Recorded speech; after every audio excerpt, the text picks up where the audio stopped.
Now, one thing I've been wanting to talk to Akon about for a long time was the whole Lighting of Africa thing. Yeah. And I feel like it gets so little publicity. You know, so let's have a real conversation about that, because you grew up in Senegal, West Africa, and I heard you actually grew up without electricity. Yeah, none. No electricity, no running water. I mean, it was one of them, like, when I came to the United States and I saw how poverty was, you know, accepted here, like the projects, or what they claim to be projects, bro, Vlad, like I thought they was living in luxury compared to what poverty is back home. So it was kind of one of them things where I couldn't understand why people didn't appreciate that. You know what I mean? Because it gets a lot worse. So for those who's out there that's always worrying about, you know, saying they living hard and life is not, believe me, you got it a lot better than a lot of people around the world. You know what I'm saying? Mm-hmm. No, absolutely. Like, people don't understand what third world poverty really means. No idea.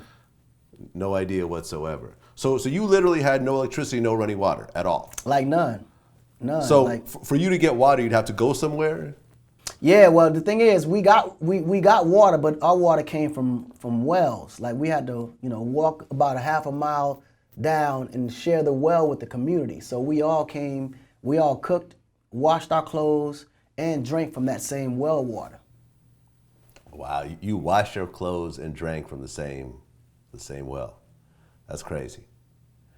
So tell me what led to the Akon Lights Africa project. Well, what led to that was, after the success, you know, my grandparents was, you know, I really say my grandma, 'cause she's the only one that still lives in Kaulak, in that same area, you know, and she was one of those kind of people that, like most grandparents, you grow up in a house, they're not leaving that place. They just not.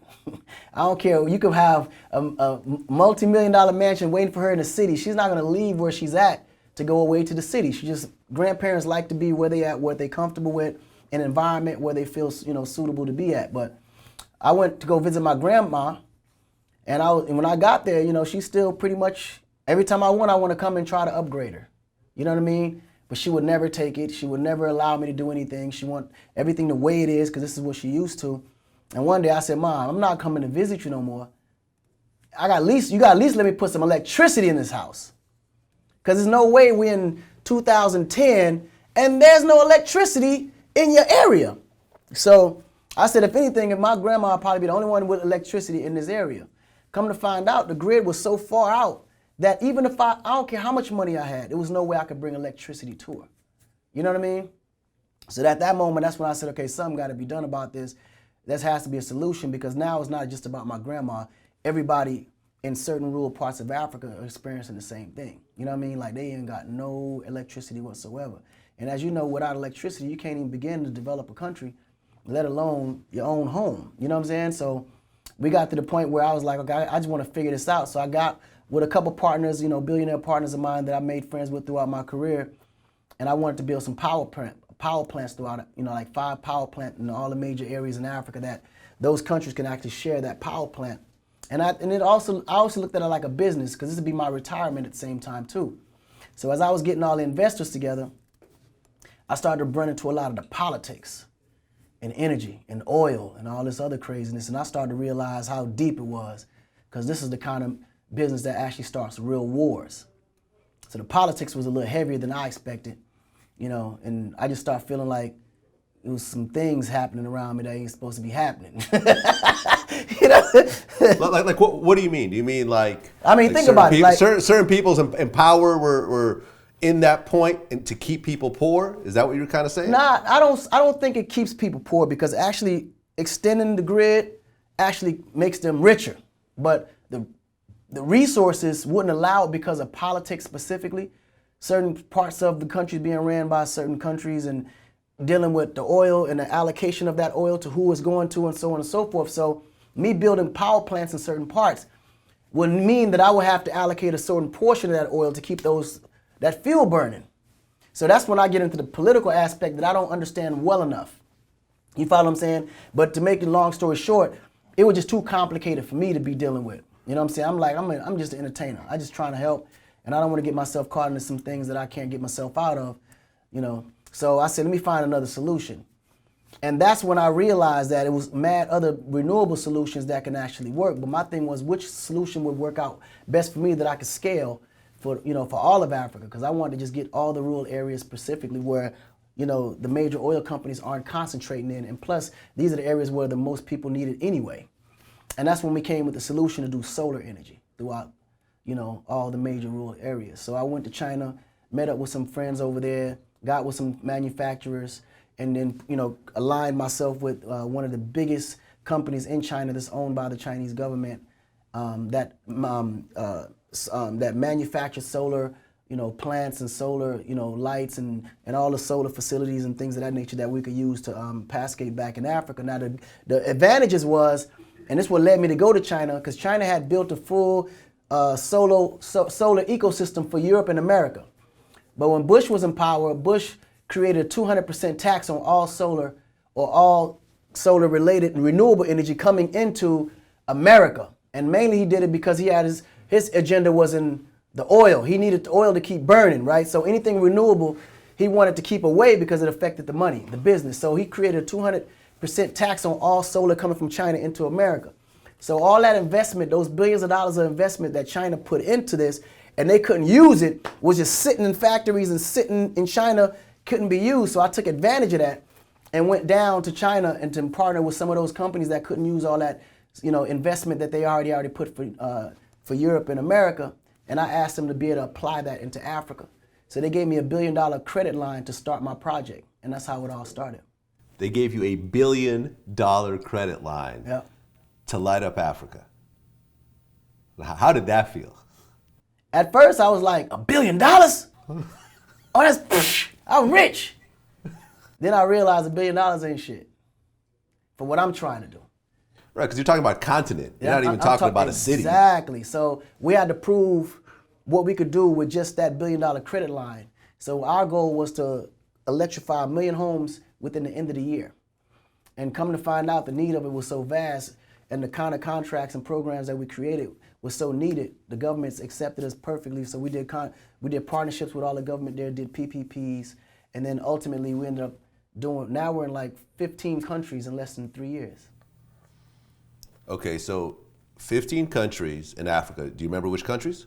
Oh man, we're in Senegal, Ghana, Ivory Coast, Guinea, Gabon, Niger, Guinea-Conakry, Mali. I mean, Ivory Coast, a couple more. Like we pretty much everywhere. Okay, and how many people now have electricity in their house? From our program, I think it's probably impacting close to 15, 16 million people now. Easily. 16, wow. And so that's just from the million pilots. People have energy. Yeah, that's just from the pilots that we put up. Now, once we do the full scaled out programs, which will all be done by the end of next year, 2017, we'll probably be impacting close to 75 to 80 million people. Like this is a game changer right here. Oh no, it definitely is. Yep. Like this is like on a Bill Gates kind of caliber in terms of, you know, I mean, you're like the Bill Gates of Africa. Well, I mean, that's what it's turning out to be, you know, because we pretty much maximizing all the opportunities, and we really got a hold on solar and renewable energy when it comes to Africa. We're probably the fastest growing solar energy company in the world now because of that. So, and I know all the works that we've done in Africa triggered a lot of the renewable conversations, such as COP21 and all the stuff that you know that the UN is doing. You know, the energy for all. You know, like we've been in the mix of a lot of that stuff, and I know for sure that our efforts and what we're doing in Africa kind of help to contribute to a lot of those efforts that they're doing in those programs. I mean, you're essentially talking about a continent that's living in like the 1920s. Yeah, you know, that's exactly what it feels candles like. and I guess what, like kerosene lamps to light up their house? Yeah, they still was using kerosene lamps, candles, and coal just for cooking solutions. Right. I mean, because you're talking about no internet, there's no electricity. Well, see, now that's the part that gets tricky, because Africa, when it comes to technology, is probably more advanced than anywhere else in the country. But they don't have an infrastructure. So everything in Africa is all mobile based. Right, so, it's all cell phones. Everything. So we just completely skip landlines, skip desktops. We just leapfrogged all the way into today's newest technologies. Like we have programs on our phones in Africa that you can't even have access to in America or Europe because of that. You know what I mean? Like all resources is put into cell phone, developments over there. You know, I mean, I remember I saw a 60-minute special about how the mobile payment system is huge in Africa. Yep. You know, because everyone's got a cell phone, they can just pay for everything using, like you have little kiosks that just accept cell phones. Exactly. Even my new way of how we launching and distribute music and film and everything is all mobile based for Africa. No, man, that's amazing. And it's actually just kind of disappointing how little media attention this has gotten. No, but it's actually good because it's allowing me to put in all the work I need to put in.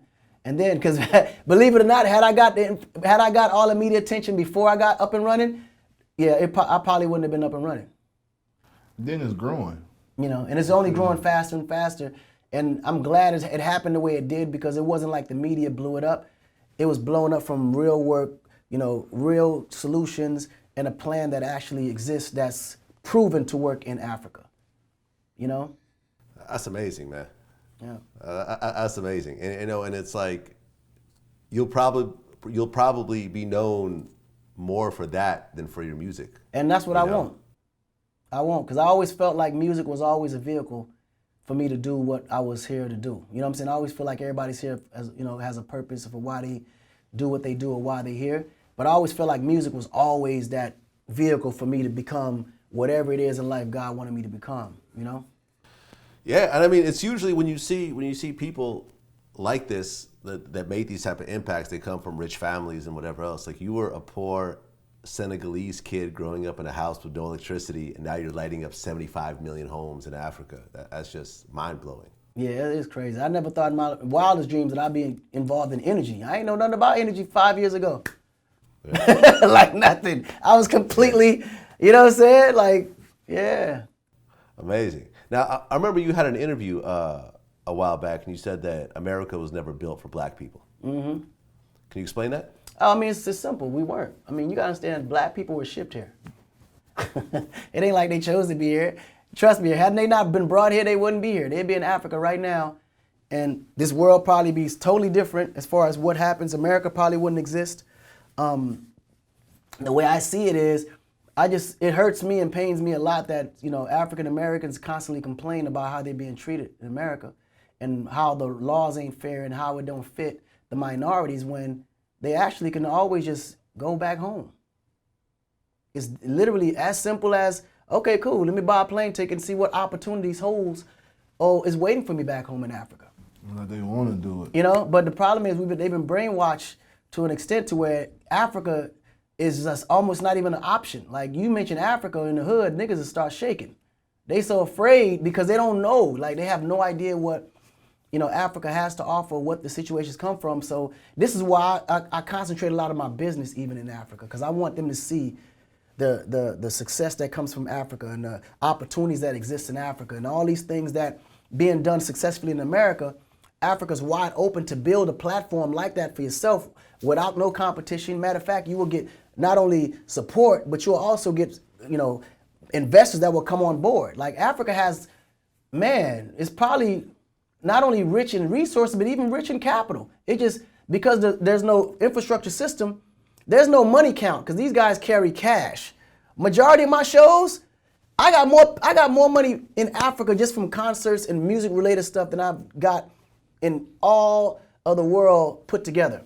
If I added all the money I made in the United States, in Europe, in China, in Asia, all in one, in India, all that, and added one pot compared to the amount of money that I made in Africa, Africa will probably triple that. And a lot of people don't even know. Wow. Like a lot of people don't know. Like I introduce a lot of people into Africa as far as to what the possibility is. I mean, all the way down to 50, Fat Joe, Ja Rule. I mean, you name it. Like a lot of those guys, and they'll contest to it. I mean, once they tasted a piece of that African money in that brown paper bag or brown garbage bag, Dave was like, yo, we got to stay out here. We got to see what that is. But the opportunities is endless over there, man. And it's a wide open market. It's a virgin territory to where you could do whatever you want to do. Like, imagine me trying to do energy in America. It would never happen. You got Con Edison over here. You got Georgia Power over here. You got Shell. You got Chevron. They would never let me into the business, ever.